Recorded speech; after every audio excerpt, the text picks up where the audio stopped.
Hello, this is POGMarineFPS, and some of you guys saw my M4 clone in my other videos. I'm going to teach you guys how to build it legally, as close as possible to military spec.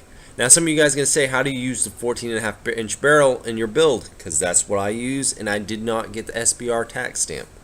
I'm going to explain more about it, but first off, we're going to start with this part. This is the A2 flash hider. You need this part, but you also going to modify this part a little bit. And I'm going to go on more about it, but first let me show you the barrel.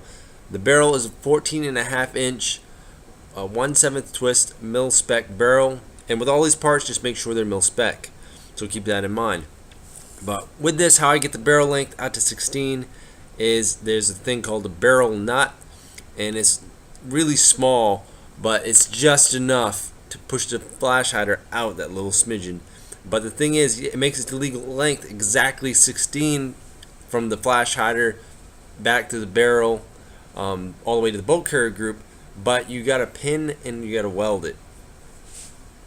Now you also need the caps to hold the CAC rail, which is a quad rail Knights Armament handguard, the RAS. You need a bolt carrier group, make sure it's mil spec, make sure it's staked correctly, and it's good to go. You also need the upper as well. I usually just pick the upper shells that are already either assembled, or you can also buy the parts kit separately, but it's easier just buy it pre-assembled. Then you'll need your ACOG, which is your optic, and it's the 4 zoom chevron red. And then you'll need an M4 carbine, Colt lower, and then you'll also need the parts kit, which usually comes with the A2 style pistol grip, but if not, you're just gonna have to go buy your own. And then the mil spec kit with the mil spec buffer tube, nut, retainer, and the buffer as well with the spring. So pretty much that concludes my video on how to build an M4 carbine clone to mil spec. Pretty much the best you can do to get the same exact style that the military has.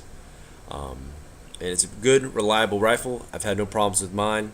So hopefully this helps you guys out, because I know there's always lots of questions about M4 clones, but this is how you build a mil spec M4 clone legally with a 14.5-inch barrel.